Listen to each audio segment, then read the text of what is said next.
Welcome to the Titanic VR guided tour. We are currently 3.8 kilometres below the surface of the North Atlantic and 100 metres east of the bow. This submersible is on autopilot. However, you can adjust your spotlight using the far left lever. Please keep your arms and legs inside the vehicle at all times. I'll provide you with information about locations as we pass them, so please sit back, relax and enjoy the ride.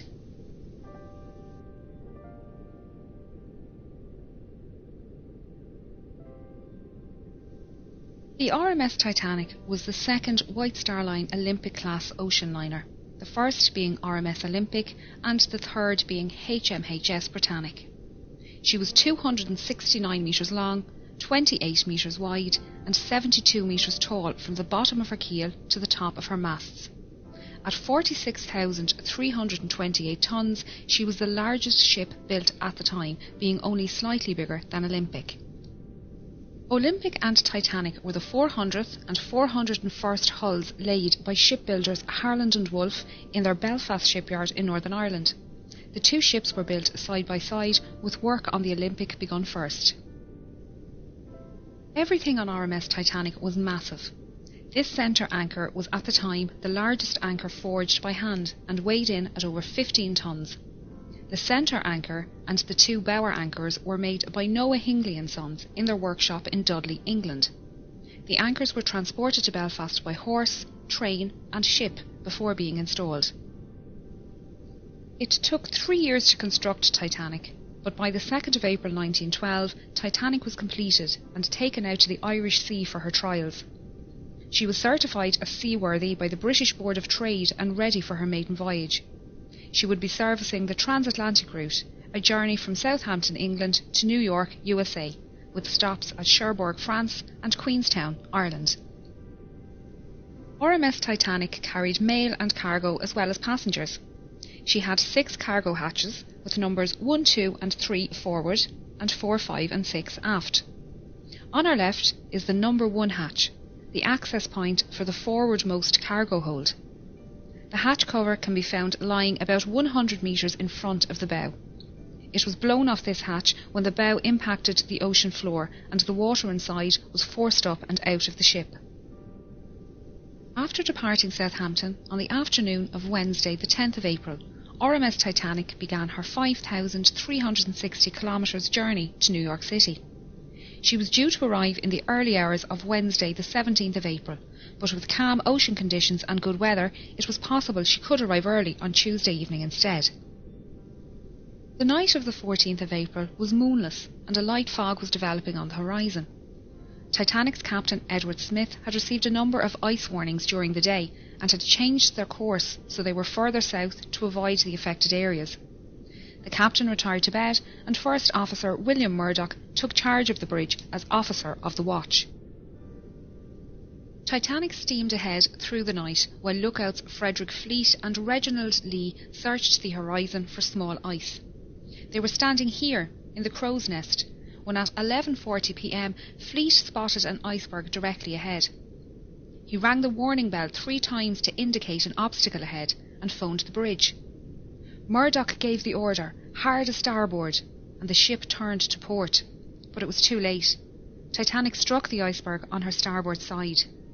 The impact buckled hull plates and sheared rivets, revealing her 6 compartments to the ocean. You can see here the remains of the crow's nest platform and the mounting bracket for the bell above the access hole. The bell and telephone can be found lying in the debris field. The lookouts would climb up a ladder on the inside of this mast to reach the crow's nest. Both Lee and Fleet didn't believe Titanic had struck the iceberg hard and thought it was just a close shave. They didn't realise the seriousness of the situation until they arrived on the boat deck and were ordered into lifeboats.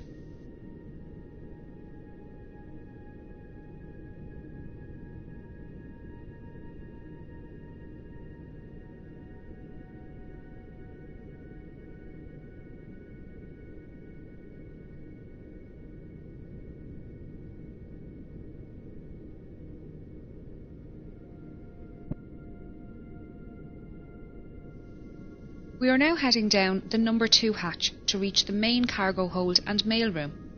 We're passing by decks D, E, F and G, which housed the third-class open space and cabins for third-class single men and crew. Third-class single women and families were accommodated in the stern. The D-deck open space was a large sheltered area with bench seats, small tables and a bar. Steerage passengers used this space to walk, socialise and to listen to music. They were expected to create their own entertainment, and some passengers brought their instruments with them on the journey. The third-class passengers held a dance party here on the night of the sinking. The crew staying in this section were mostly firemen, trimmers and greasers. These crewmen worked in the hot and dirty boiler and engine rooms, shovelling coal and greasing machinery. Because of this, they had their own special wash areas and slept in rooms away from passengers. They accessed their work areas through a passageway under the cargo hold below. Titanic contained 15 bulkheads, thick walls that separate her lower decks into 16 watertight compartments. It was a new design technique that meant Titanic could stay afloat with up to 4 of her compartments damaged, and led to her being considered unsinkable. Unfortunately, the collision with the iceberg opened 6 compartments. Within the first 15 minutes, this cargo hold was underwater, and the third-class accommodation on G-deck above was starting to fill with water. This hold was used to store cargo for passengers and businesses being transported across the Atlantic. Among the crates of fabrics, furniture and food products, there were also a few unusual items, including orchids, dragon's blood, barrels of mercury and a brand new Renault automobile. Some of the more expensive items being carried included Egyptian artefacts heading for the Denver Museum, the Rubaiyat of Omar Khayyam and the Le Circassiano Ben painting by Blondel. These items were most likely held in the first-class baggage area next door, but were lost along with the mailroom when that section filled with water 20 minutes after the collision. We are now going to head through to the mailroom on the other side of this bulkhead. RMS Titanic was registered as a Royal Mail steamer and contracted to transport mail across the Atlantic. RMS liners were favourable with passengers as they were considered more reliable to arrive at their destination on time. Titanic had a mailroom and post office on board, with 5 dedicated post office workers. This team consisted of 2 British and 3 American clerks, and together they sorted up to 60,000 letters per day. John Jago Smith and James Williamson were from the British Royal Mail, and William Gwynne, John March and Oscar Woody were from the US Postal Service. They worked in both this room and the sorting room upstairs, and their sleeping quarters can be found above on F deck. There were roughly 200 bags of registered mail and 3,500 standard mail bags on board, meaning a total of roughly 7 million pieces of mail and 700 parcels were lost in the sinking. The iceberg damage ran directly across the starboard side of this room, leading to this space flooding early in the night. The 5 clerks worked tirelessly to try and save the mail, and managed to carry 200 mail bags up these stairs to the sorting room. Only a few minutes later, the water had reached this level, and they moved what they could to D-deck. Their final movements aren't known, and sadly, all 5 mail clerks died in the sinking.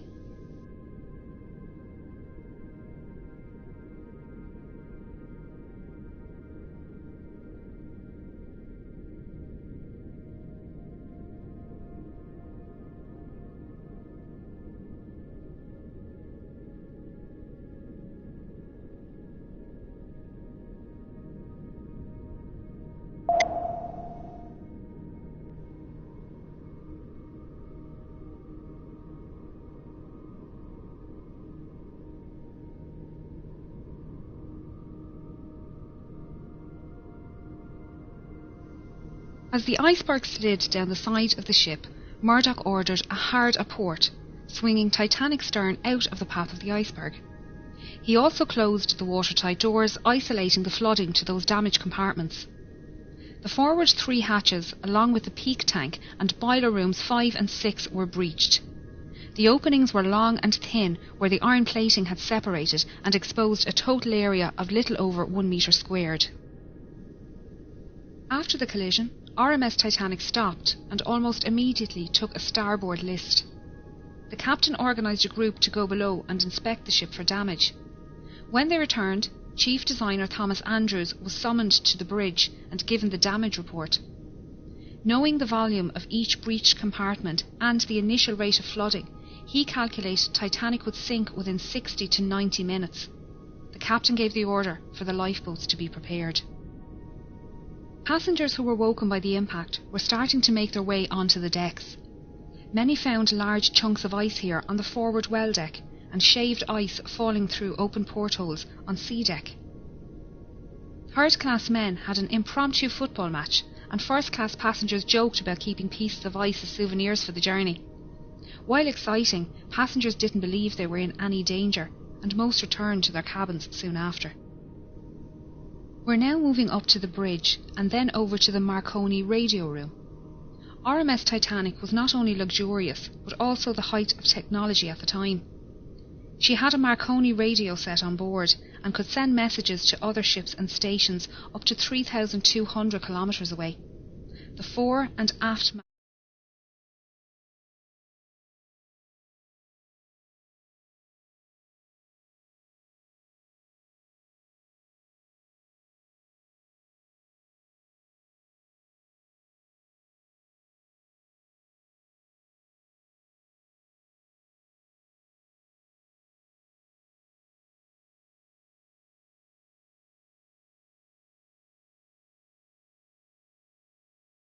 all that is left of the wheel, and along with the commemorative plaques serves as a stark reminder of the events of that night. Titanic carried just 20 lifeboats, 4 more than required by the regulations outlined by the British Board of Trade. There were 14 regular wooden lifeboats, 2 smaller cutters and 4 Engelhart collapsible boats. The total capacity of these lifeboats was only 1,178 people, far less than the total on board.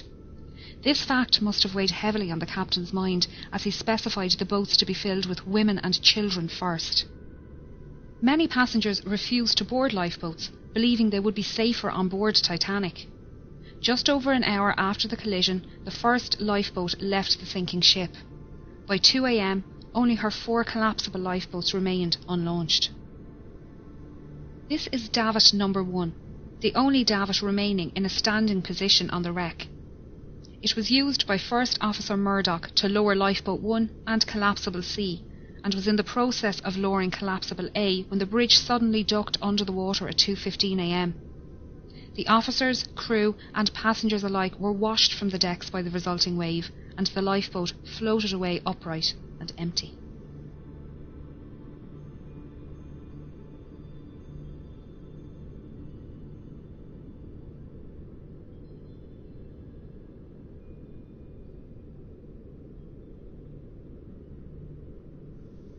This hole is where the forwardmost funnel was situated.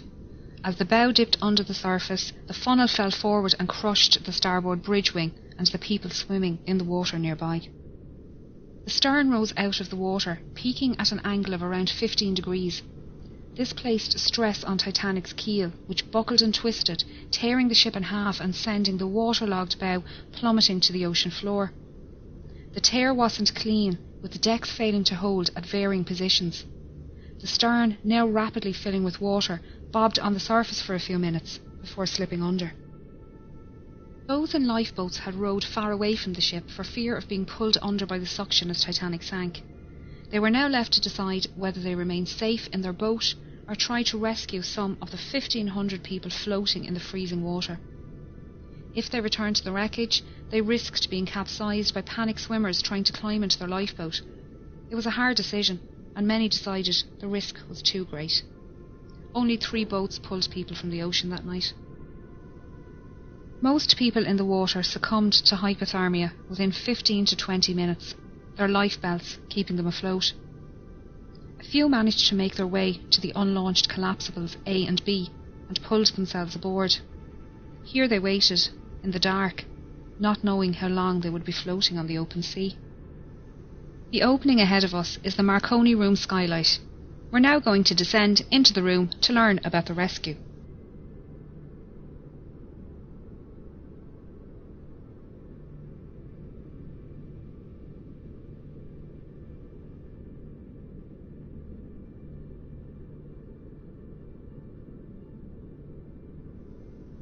Throughout the night, senior operator Jack Phillips worked the 5 kilowatt Marconi wireless radio set to send out distress signals using both the old CQD and new SOS call codes. He alerted nearby ships to their position and status and received updates of ship locations and estimated arrival times. Junior operator Harold Bride took these updates to Captain Smith and passed the captain's responses back to Phillips for transmission. RMS Carpathia radio operator Harold Cottam was off duty and about to go to bed when he decided to listen in to the nightly news from Cape Cod. Operators there mentioned they had ice warnings for Titanic, and Cottam decided to pass on the message. He was surprised when Phillips responded to his call with a CQD and gave Titanic's location.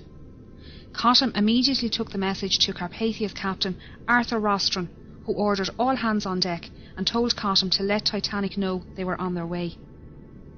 These calls for assistance were only possible with the help of the Titanic's engineers working down in the ship's engine room. The dynamos powered the ship's lights, water pumps and Marconi equipment.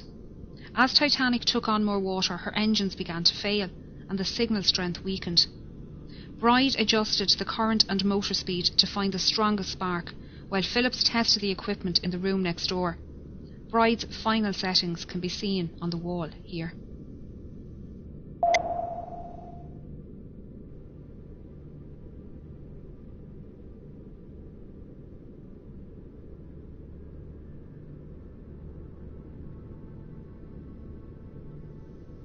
When water reached the boat deck, the operators left their station, with Bride heading towards the port bow and Phillips to the starboard stern. After the wave washed over the decks, Bride found himself in the water underneath collapsible B and managed to climb aboard. Phillips was lost in the sinking. RMS Titanic was carrying an estimated 2,208 passengers and crew, with only 712 surviving the disaster. Those who survived spent the night floating in darkness until RMS Carpathia arrived around 4 a.m. Captain Rostron had pushed the Cunard liner to break her speed record, but it wasn't enough. Titanic had sunk before Carpathia arrived, and they found 20 lifeboats at Titanic's location.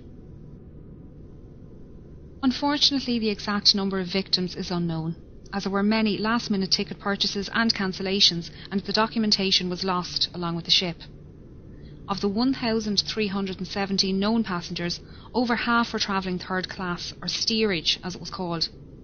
These passengers couldn't access the boat deck without entering second class or crew areas, meaning many were unaware how to get to the lifeboats and escape the sinking.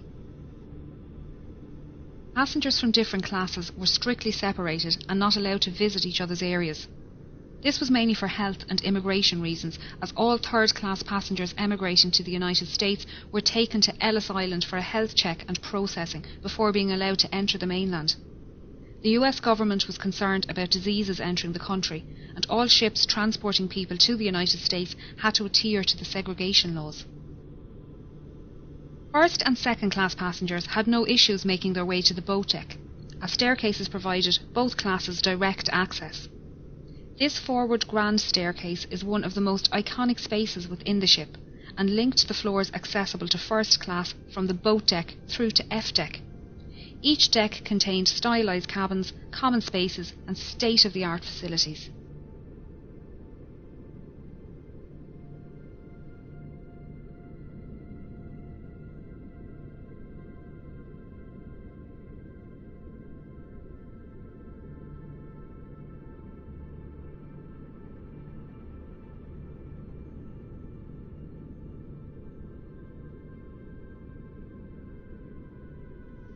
A deck comprised of the first-class lounge, promenade, reading room and smoking room.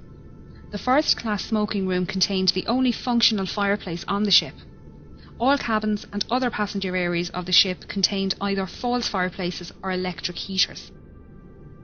B deck included the 2 millionaire suites, the largest suites on the ship, both with private promenades.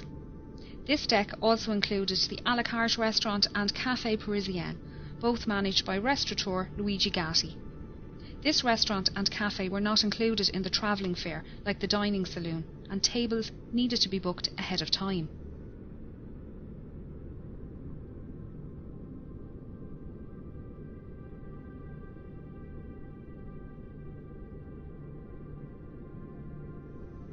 C deck was known as the shelter deck and contained first-class accommodation along with a first-class barber shop, inquiry office and purser's office. It was the highest deck to run the length of the ship uninterrupted. There were 135 first-class cabins and 2 sitting rooms on this deck, able to accommodate up to 315 passengers. Like all other decks on Titanic, there were no room number 13. C deck also contained the second-class library and third-class general and smoking rooms.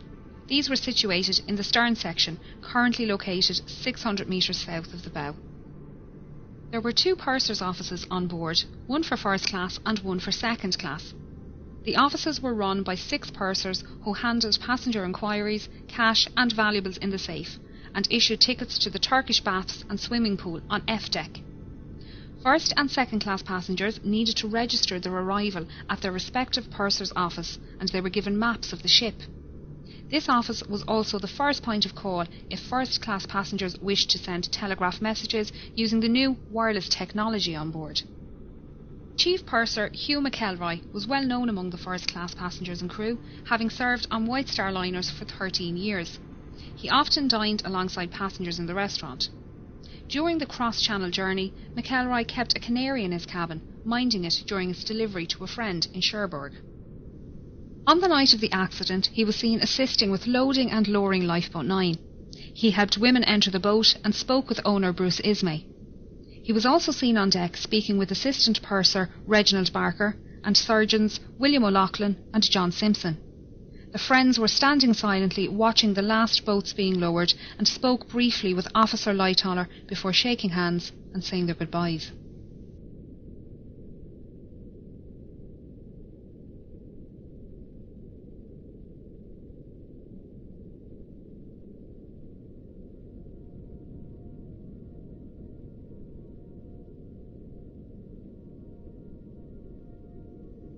The sitting room, one of the most recognisable on board Titanic, was part of a parlour suite occupied by the Strausses. It was decorated in the Regency style with mahogany furniture and gilt panels. It was the only room on board in this style, and you can still see the golden clock sitting on the mantelpiece surrounded by debris. The bedroom next door also contained mahogany furniture, this time contrasting with the white gilt panelling and decorated in the Empire style. Isidore Strauss was one of the owners of Macy's department store, and he and his wife Ida were returning home to the United States after visiting Europe for the winter. Their adult son Jesse was travelling with his young family from New York towards Europe on board the liner SS America, and their ships crossed paths in the afternoon of the 14th of April. Isidore sent a short message to Jesse that afternoon, noting the fine weather they had experienced. Unfortunately, Jesse wouldn't learn of his parents' fate until some 4 days later.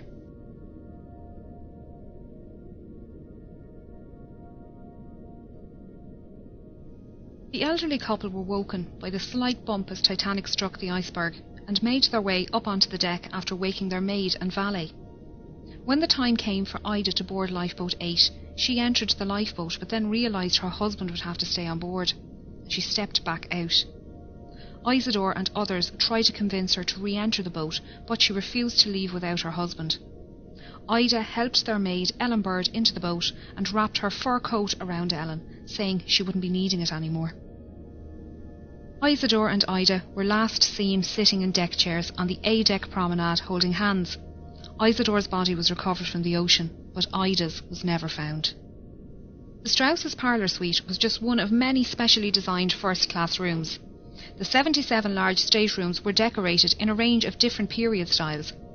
Titanic was designed to be the height of opulence, and the first-class common areas were the most luxurious.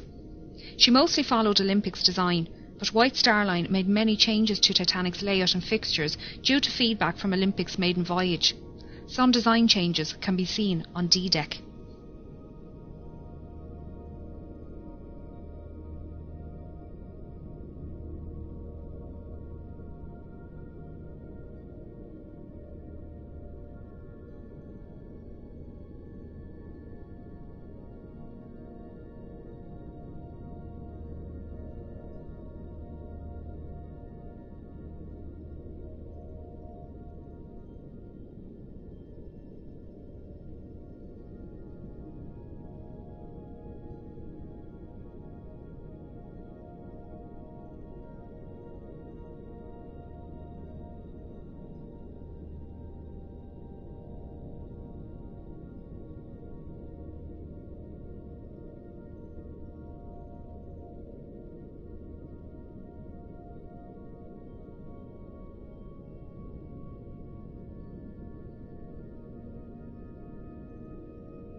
D deck was the saloon deck and contained the first class reception and both the first and second class saloons.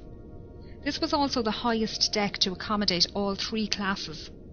This reception room was possibly the most utilised first class space on the ship. It extends the full width of the ship and was decorated Jacobean style with raised ceilings, white carved panelling and dark green carpet. The arched windows on the sides allowed natural light in during the day and were lit at night by electric lights hidden behind the glass.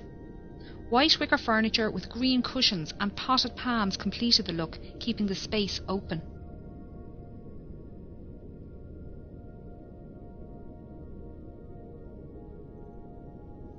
A Steinway grand piano sat in the corner and was played as part of a quintet during afternoon tea and in the evenings. Passengers would sit and listen to the band before heading to dinner in either the B-deck restaurant or through the double doors to the first-class saloon. Percy Fletcher, the ship's bugler, called passengers to their evening meals by playing the Old Roast Beef of England at various locations around the ship.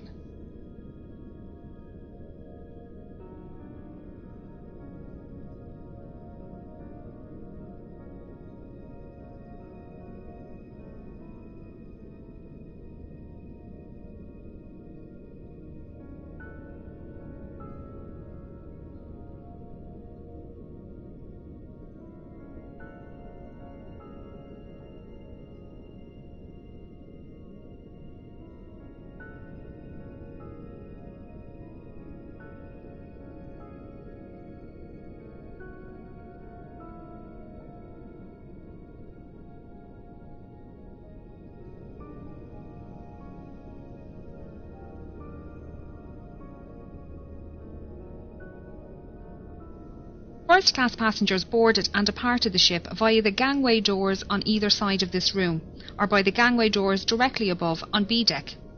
These lobbies were larger on Olympic and extended out into the reception area. During Olympic's maiden voyage, White Star officials noticed crowding in the reception area each night after dinner and decided to extend the reception area on Titanic. They also redesigned the small reception area near the B-deck restaurant to split the crowd and added additional seating in both areas. These three elevators serviced only the first-class passengers and ran from A-deck to E-deck. A fourth elevator was available off the second-class staircase and was the first elevator to be available for second class on any White Star liner. As no photographs exist of Titanic's forward grand staircase or elevators, it was assumed they were exact copies of those found on Olympic. It wasn't until film director James Cameron explored this area with an ROV that it was discovered the intricate design of their grilles is different to that on Olympic. Not a lot of sea life lives at this depth, but since discovering the wreck we've learned quite a bit about the ones that do. So far, 24 species of invertebrates have been discovered around the wreck, including crabs, coral and sea stars. There have also been 4 species of fish found, with the rat-tail or grenadier fish being one of the more common species. They can grow up to 1 metre long and can be found both inside and outside the wreck.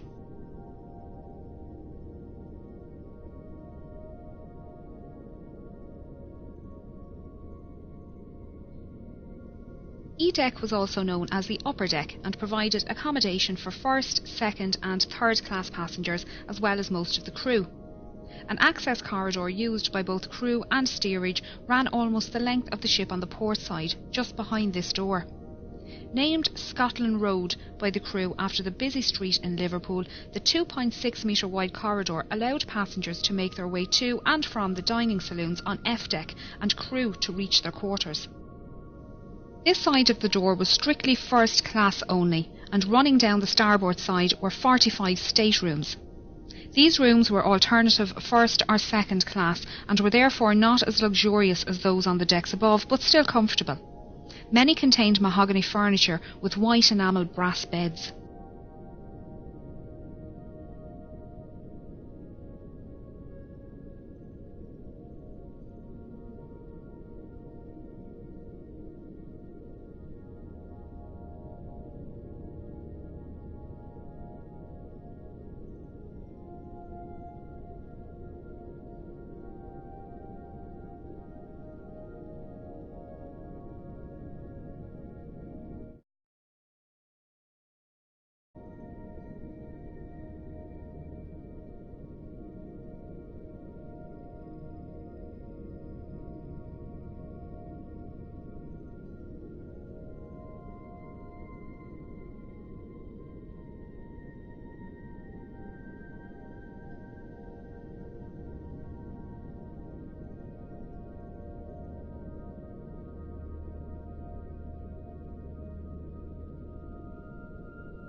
This stateroom was occupied by Margaret Brown, a wealthy American activist and philanthropist. She was heavily involved in workers' and women's rights and campaigned to support those less fortunate both before and after the accident. Margaret was holidaying in Egypt with friends when she received a message that her eldest grandson was seriously sick at home in the United States. She booked the earliest ship from Cherbourg back to New York, the RMS Titanic. In her interview with Colonel Archibald Gracie, she stated she was lying on her brass bed reading at the time of the accident. She felt the bump, but didn't think much of it and kept reading. It wasn't until she heard men talking about heading up on deck that she decided to find out what happened. One of the men told her to grab her lifebelt and head up onto the boat deck with them.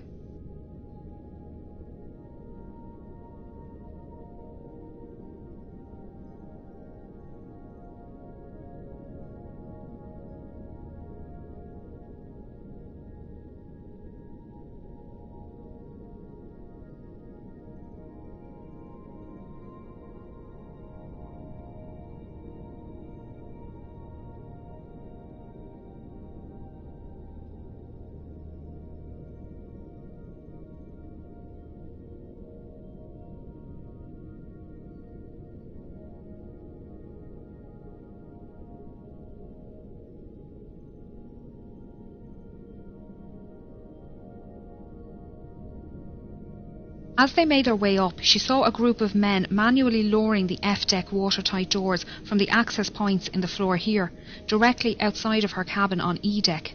The men were joking around as they worked, so she thought it must only be precautionary. Margaret helped women board lifeboats on the port side of the ship before being persuaded to join Lifeboat 6. She noticed her lifeboat was lacking rowers and organised people to take an oar. She tried to convince the passengers of her lifeboat to head back to the wreck and save those swimming, but was met with opposition from the quartermaster in charge. Once on board RMS Carpathia, she organised a 9-member survivors committee who raised compensation funds for second and third class passengers and paid for passenger telegraph messages. The committee raised over $10,000 in the 4 days' travel to New York, the equivalent of $234,000 in today's money. Margaret, along with 2 other first-class women, organised daily counselling sessions held in the dining saloon, and her fluency in French, German, Italian and Russian helped her console non-English-speaking passengers. Margaret's efforts to help others on board both Titanic and Carpathia earned her respect, as did the determination of Carpathia's Captain Rostron. At a ceremony in New York, Titanic survivors presented Captain Rostron with a silver cup and golden medal to thank him for coming to their rescue and for the hospitality shown to them on board Carpathia.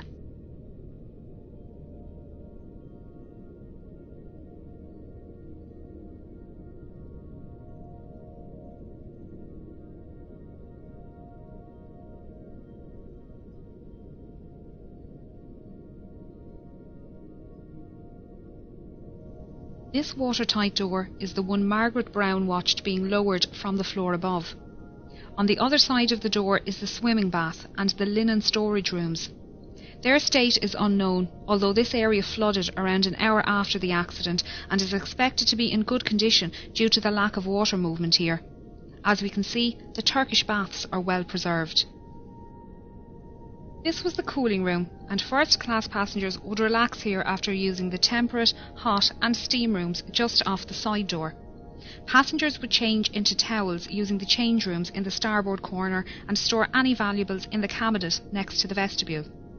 The passenger would then make their way down to the temperate room, where they would sit or lay in the heat for 10 to 15 minutes. Here they would start to sweat before moving into the adjoining hot room. After spending another 5 to 10 minutes in the hot room, the passenger would either take a cold shower or a dip in the swimming bath next door, before making their way into the shampooing room. Here the passenger would lay on a marble table while an attendant gave them a full body wash and massage. Once dry and wrapped in clean towels, the passenger would make their way back to the cooling room, where they would relax until their body returned to the normal temperature. The Turkish baths is one of the best preserved areas on the ship, with most of the tiles, ceiling lanterns and wooden panelling still in place.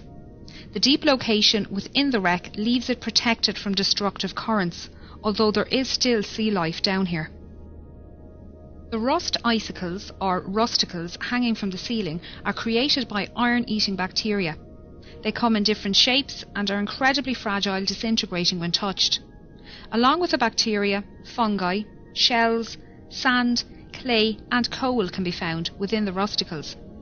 Scientists have been collecting samples to determine the different strains of bacteria living on the ship, and their research has been used to preserve oil and gas pipelines and safely dispose of old ships and oil rigs.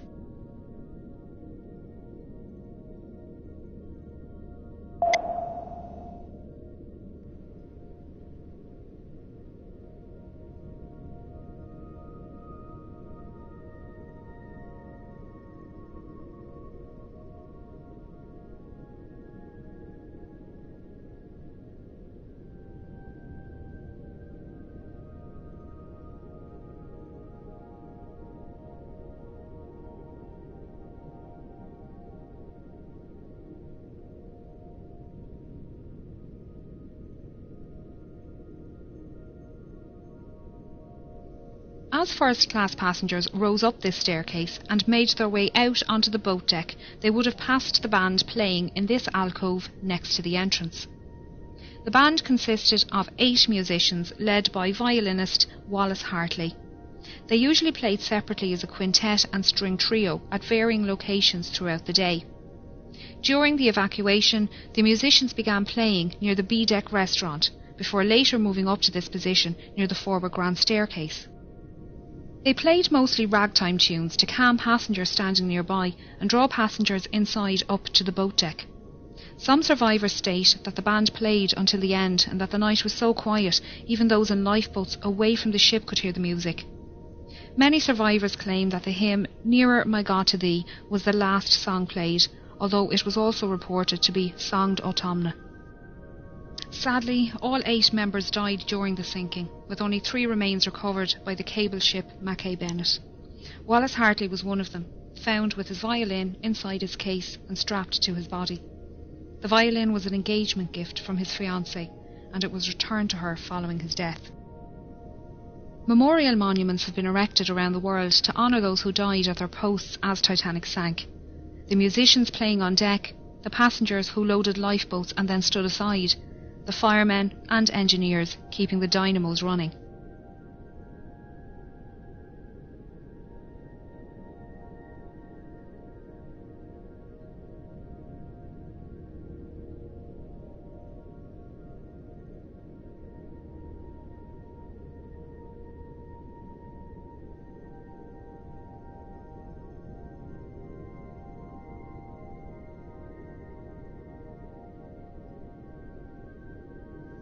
The boilers standing here are part of Boiler Room 2 and were running until the end, powering the dynamos in the stern. A skeleton crew remained in the electrical engine room, redirecting power and keeping the lights on. This is the point where the keel failed and the massive ship began to tear itself apart. As so much of the ship between the bow and stern sections is scattered in the debris field, it's difficult to piece together the last moments of Titanic. Even those watching it happen couldn't agree, with the inquiries held in both the United States and England producing contradicting accounts. Many expositions to find and raise the wreck were proposed over the years, with the exact location of her wreck being unknown. Titanic's coordinates sent out in distress on the night of the accident had been incorrect. On 1st of September 1985, a Canadian-French team were searching the area when Dr. Robert Ballard came across some small debris. He followed the trail which led him to a boiler and eventually the wreck. His discovery confirmed suspicions that Titanic had in fact split, and there was no hope of raising the wreck as a whole. Scientists and historians have long argued for and against the recovery of artefacts from the site, while agreeing the site should be treated as a mass grave. Although it's predicted Titanic's wreck will disintegrate within the next 20 years, her story will intrigue generations to come.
Women and children!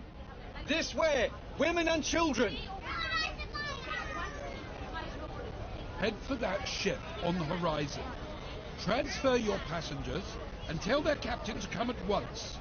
We require urgent assistance. Surely they can see our rockets, sir. If they can, they are not responding. As quickly as you can. Aye, aye, sir. Quickly now! Women and children!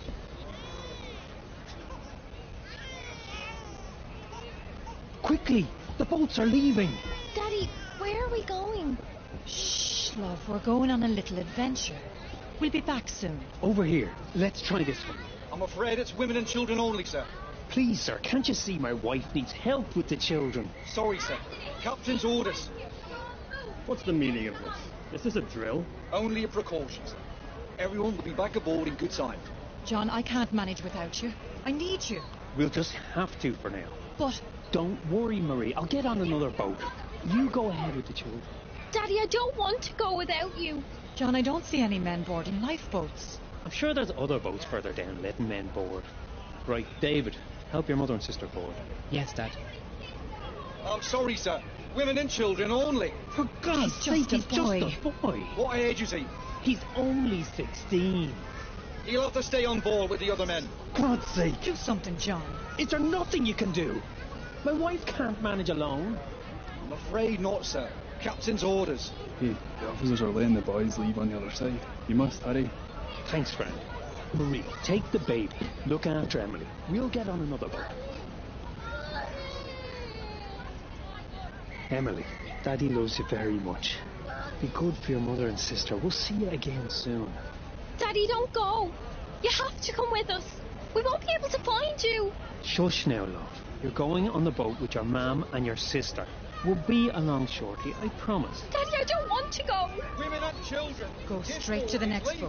boat. Hurry now. Do what This you way, must please. to get aboard. Do you understand? I will, ma'am, I will. Don't worry.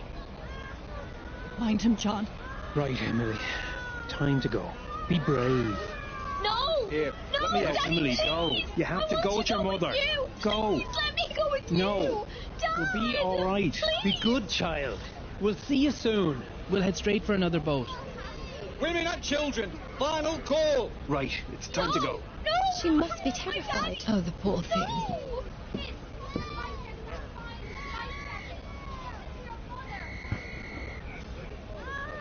Ready the ropes. Bye. Bye, Emily. Bye, Roll it Marie. away. Daddy. There, sweetheart. They'll be fine. Thank you. My daughter was the same growing up. Father's favorite. Do you believe there's any real danger? Oh, no, dear. I saw men locking the watertight doors as I left my cabin. I'm sure we will be back on board soon. Hey, how do we get to the lifeboats? Hey, how do we get to the lifeboats? Oh dear. Do the steerage have their own boats? I don't know. There should be boats in the third-class decks, but I haven't seen any. Surely there must be extra boats kept elsewhere. Otherwise, how can all the passengers leave the ship? How's your ankle, Helen? You took quite a tumble boarding the boat. Swollen. I think it may be broken. Oh dear. When we get back on board, Dr. O'Loughlin can look over it. At least this could make an interesting story for your next novel. Yes, well, perhaps this type of adventure novel would best suit Colonel Gracie. Oh, I do hope Father is safe. Surely he'd be safer on board the Titanic than here in this boat. Yes, well, this is not quite the ending to our adventure that I was expecting. Do you remember Father's face when we were... Steady forward and lower away astern. Steady forward. Lower together, men. Hold off! I can't manage this boat with only one seaman. Are there any sailors aboard? Present yourself. This boat needs another hand. I am a yachtsman, sir. I can row. If you're seaman enough to get onto that boat, you can go. Swing over that loose rope. Ready? Oh my goodness.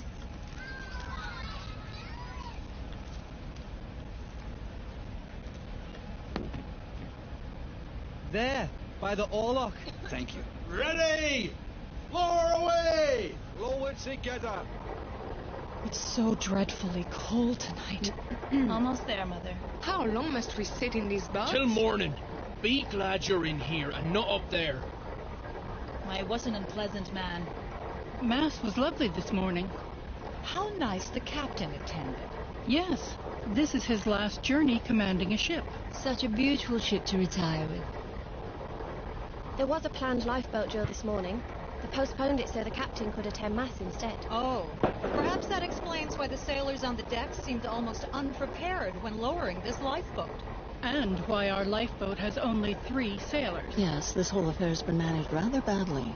I shall be making a complaint when we come aboard Titanic. Help! I'm trapped! Help! Help! Mommy, I'm scared. Shh, it'll be fine. Get ready to release the ropes. Aye, aye, sir.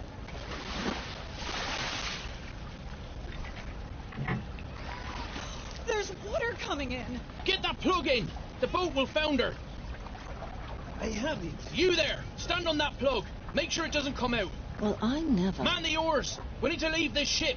Her suction will pull us under.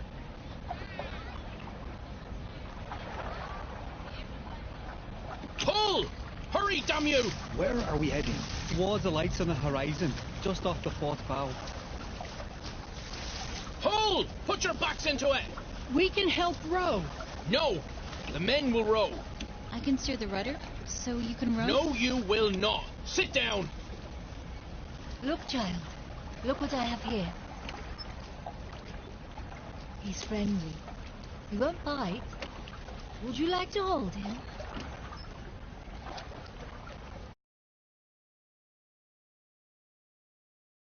While we're on this boat. Yes, Mum. I should have stayed on deck with Quig. No, it was good of you to join us in the boat. Quig wouldn't have allowed you to stay on deck. Never mind that sailor. And what if there is real danger? There can't be. The captain said so himself. This is just a precaution. This fog on the horizon and no moonlight. Yes, it's hard to see anything tonight. I doubt the other ship will even see us approach. Ma'am, can you hold this, please? Thank you. Let's hope they see us. It looks like some boats don't have their lanterns lit. And all the stars. The sky is beautiful tonight. Look at them all around. No water, no bread, no compass. Any blankets? You here? Yes, some here too. A stowaway! Oh, officer, look. Sorry, so sorry. I can't swim. Coward! Get over there and start rowing. I can't. I broke my arm. That's why I can't swim. Please, sir, let me stay. I'm begging you. I don't stand a chance up there. Sit down then. You're lucky I haven't thrown you overboard. Here you are. Thank you. Here you are, madame. Thank you, Beth. Thank you.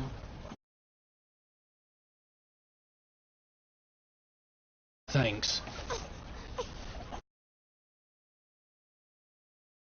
Thank you. Are you warm enough, Emily? Yes, Mum. Such a precious child. They are always so beautiful at that age. Do you have children yourself? Yes, my daughter is at our home in New York. I wonder if the others made it to the boats. I hope they did.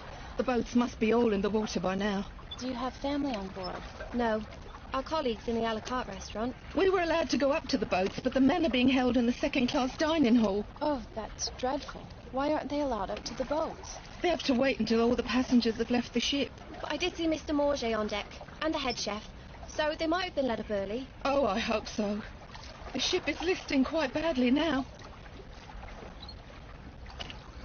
The lights don't seem to be getting closer. Underwater. No, they're definitely lights from another ship. We were signaling them earlier. They look like stars to me. Keep rowing towards the lights. Captain's orders. You should assist us rowing. Allow one of the women to steer the boat. It's a perfectly calm night. You row, sir. I will remain in command of this boat. The women should be allowed to row. No! Rowing will keep us warm and we'll reach that ship in half the time. I agree. The movement will warm us. I am in charge of this boat. The women are not to row. Oh my. Look at the angle of our ship. But it's unsinkable. Surely? She'll sink. But the watertight doors should keep her afloat. We only glanced the iceberg. Surely she isn't that damaged? She'll founder. It's just a matter of time. What about those not in lifeboats?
Deliver us from evil.